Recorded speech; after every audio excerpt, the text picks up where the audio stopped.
Okay, so a few videos ago, I did a report showing how Vancouver and Calgary had quite the drop of flights going to the United States. They've had to readjust. So now it looks like Edmonton's turn to announce that flights going to the United States are dropping. So I'm going to share this one with everyone today. There's also a video going around on social media of a Canadian going to the United States, and she shows how dead the airport is. So I want to share this with everyone as well. There's also a video from a US TikTok creator that I want to share. She went to Las Vegas for the first time, and she explains how dead it is.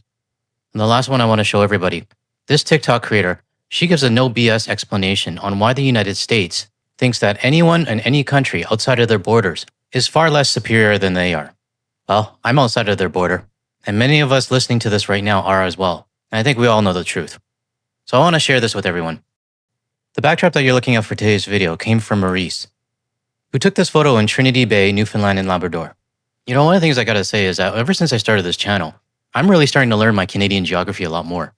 I didn't do very well in high school. So when everybody sends me photos from within Canada, I'm actually learning a lot about my country. So thank you, Maurice, for sending this over. One more thing before I start. In case you haven't noticed, there is a new petition that I am helping to feature on my channel. This one is for foreign affairs. The Cold Nose version of the description of this one, basically get ICE and anything related to them out of Canada. Now, at the time of editing this video, it's already at 1,080 signature. Fuck. Anyone else have this problem I have? I see the number in my head. I can read it in my head. But when I speak, something totally different comes out. I'm sorry. It's just frustrating. What I was trying to say is that when I started featuring this in my channel, the signatures were only at like 65, I think. So now within the last couple of days, we're already over 1,000. Now, I don't know if anybody else is featuring this petition or not, but we got lots of time. It doesn't close until June 6th. So if you're a Canadian and you don't want ICE in our country, the link to the petition will be in the description as well as the pinned comment. Also, if you're new to my channel and you want to hear more from a Canadian perspective, help out my channel by hitting that subscribe button below. All right, let's get started with the first report. Travelers out of Edmonton looking to get to the United States might need to do a little more planning. Thursday, WestJet announcing it will cut back on the number of flights to America because fewer passengers are booking flights there. What's the first thing that goes through your mind when you hear that? That's terrible. That's about it. Why is it terrible? It's just less opportunity. I'm going to refrain from judging her on this. Maybe she's talking about less flights to the United States means less transfers and less destinations. I don't know. But then again, it could also mean that she enjoys going to the United States. I know this report is from Alberta, and I know there is a small group in Alberta that is wanting to separate. But I do not judge all Albertans based on this person's response. The news isn't great for some travelers, but others say it's not that big a deal. All the passengers choose the flight who is given cheapest seat and cheapest booking, right? WestJet says the decision comes after seeing a notable decline in demand last year and no signs the trend will change in the foreseeable future. A report from Blue Cross suggesting this is largely brought on by the growing tensions between Canada and the US, pointing to American leadership, trade policy, and growing negative feelings toward the United States.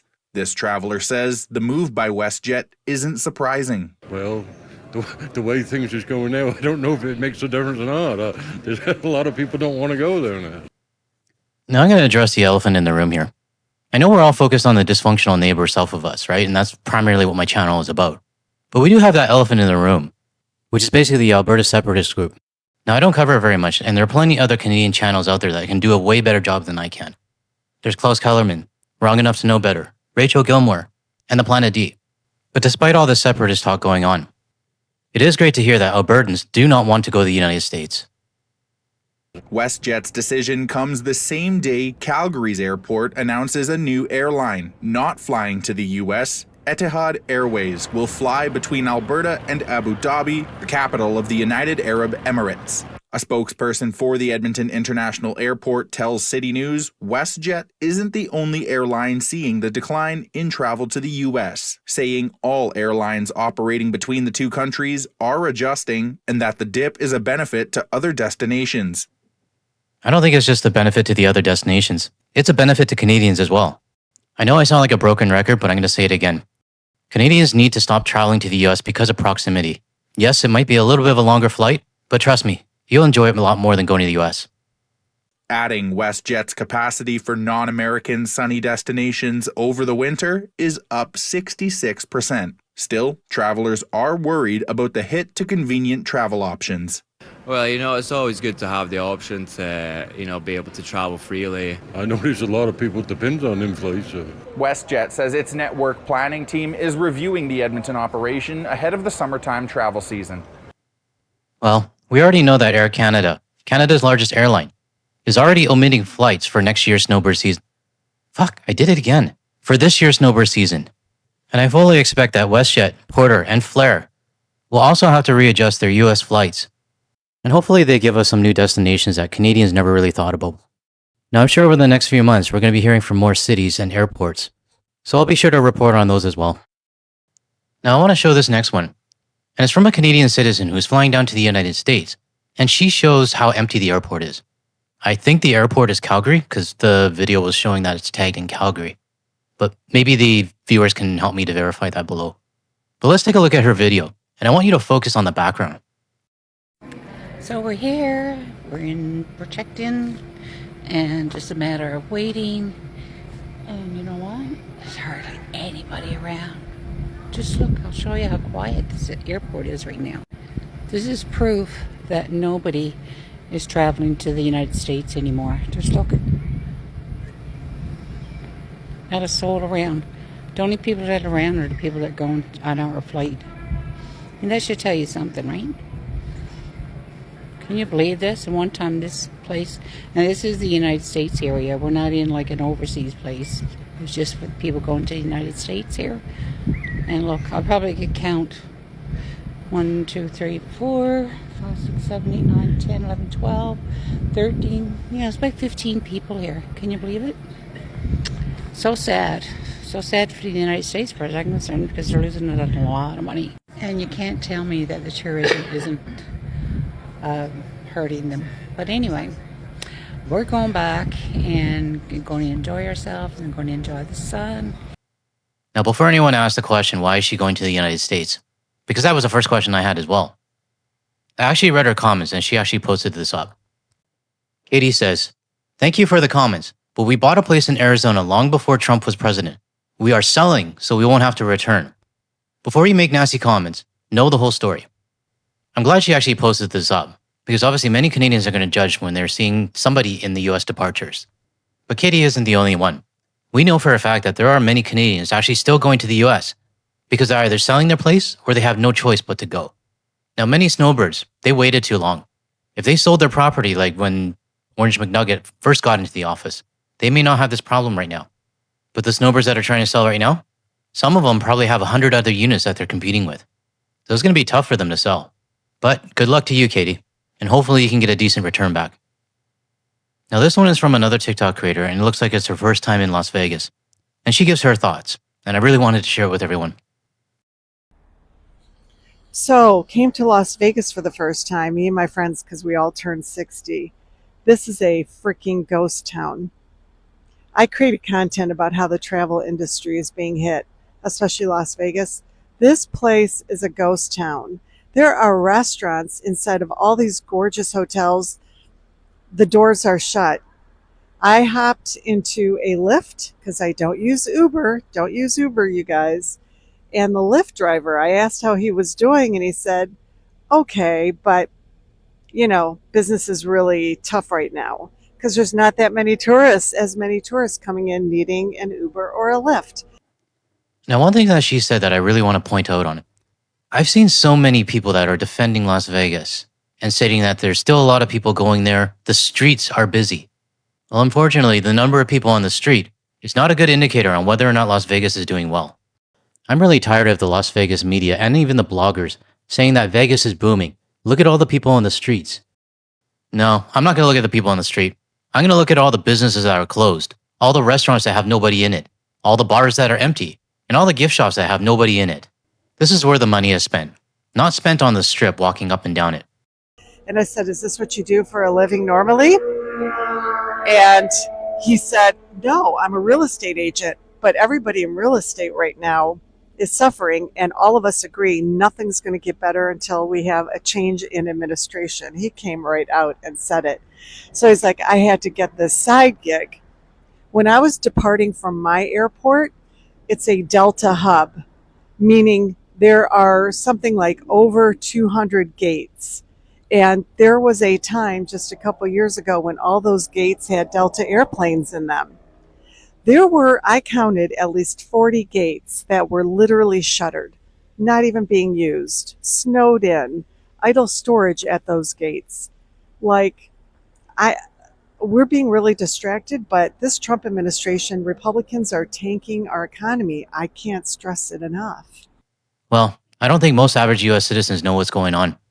I mean, I use my friend in Nevada. He thinks everything is fine and dandy. But the rest of the world can see the slow motion implosion happening. And when it comes to Las Vegas, I think it's going to be an even worse year than 2025. Now, this next clip, I want to ask everybody watching this right now if anyone else is so frustrated with the US exceptionalism, or is it just me? I'm sure I'm not the only one. I know a lot of us have opinions, but we're not from the United States. So it's kind of refreshing to hear someone from the US say this out loud. Let me start playing it right now.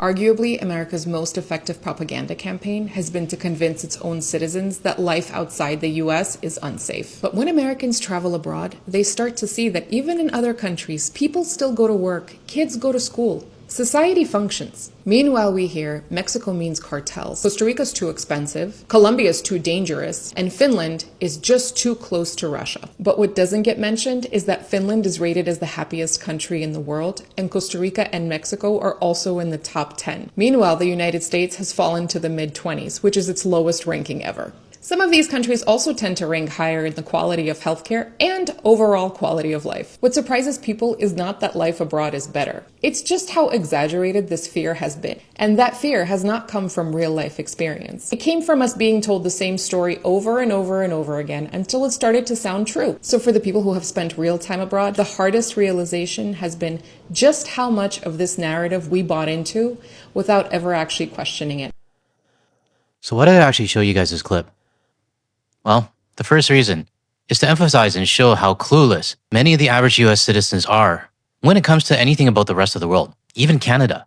I mean, I've had examples in the past where US citizens, they didn't even know where Canada was. You know, that big massive land above you? I was only 18 when I had this conversation with a US citizen and I didn't think anything of it. But looking back at it, it makes total sense now. But the problem is going to still continue because you have many average US citizens who are saying that Canada is taking advantage of the US, listening to all the brainwashing stuff that the Orange McNugget is saying. And even after Orange McNugget is gone, this brainwashing is going to continue. But the brainwashing, the US exceptionalism, the citizens thinking they're the best in the world, it's really starting to do a lot of damage now. Now, I'm putting out my US disclaimer right now. I know that it's not all US citizens, so please don't jump on me and say I'm generalizing. I'm not. But unfortunately, there is a big portion of your fellow citizens that think like this. And I do hope one day their mentality does change. Now, I want to close off this video with a clip I just found while editing this video. And it shows feedback, not from Canada, because I think in Canada, we already know what our stance is. But the video I'm about to show you is everyday European citizens and their views on the United States. If you found any value in anything I said today, or you want to hear more from a Canadian perspective, help out my channel by hitting the like and subscribe button below. And sorry, there's no co-host today. I don't know where she is. You'll have to wait for the next video. Alright, let me leave you with this last clip. Have a good rest of your day. But even if Europeans feel threatened, they have one consolation. Honestly, I'm just happy that I'm not living in the USA. Most people that I talk to, don't want to go there anymore. We just want to boycott the USA right now. I have lost very much respect for America after they continue to support Trump. Mm-hmm. I remember the first time he was elected, I was like, they will never elect him.